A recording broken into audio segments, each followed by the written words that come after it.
na baill Leathcheannais de chuirní Crócaigh masíte chuig na Champíní ratha Coláiste Chiaráin cai chuinnig na míocht le hirbhótóirí Ardscoil Rís I dléasáim múd sa bhainseach. Ní háil Drisláán a hamon trátrachta. Déanta go maith son a ríiste Fintan Fitzgerald an co-captain. Ardscoil Rís announced about one eile. Fitzgerald contastic den counter. Favorú nor bhúil count on a mithe Stock agus Haran Trasnán le héad a cúlín an sonnig Fintan Fitzgerald. She's treating Lauren Buntashaw Tartan sonnig an réitor in Love and Order. Corstock Sean Bergen. Dáhéh ó húsáide Coláiste Chiaráin Sean Hunt in isise sellh. Dul seach chances up idir Coláiste Chiaráin ar cúl.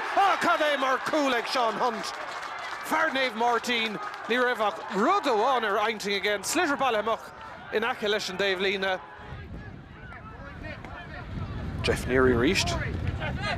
Love and Order son and Buntasha Tuckig and Raytor Neary forced attack to Mac Roch Mahayenov. She's treated Lord, she queen of her coolie near of Shab, take her shocks in the lava. Triala Shay Coolie, Shin skilled and hit Scohans on Cooling and Clegg Jeff Neary.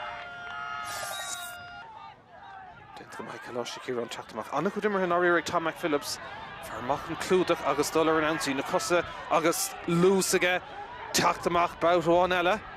McPhillips forced all Ard Roch Yenov and Soniga Agus Tugan Shefe Ain Coolín Agus Shin score on Cleha ag Tom McPhillips o Dixborough Acan Ado Yerig Shet unso ag an Raitor and Bua Tukiloho Comport Kama ag Adera ag Coláiste Chiaráin is either tie Kaylura. First half performance was very good. So second half we have a lot of work to do, a lot of improvement to do. But no, look, light with the lads' effort and application out there in that game. So look, we're delighted now to back in an All-Ireland final in Croke Park. That's where we wanted to be.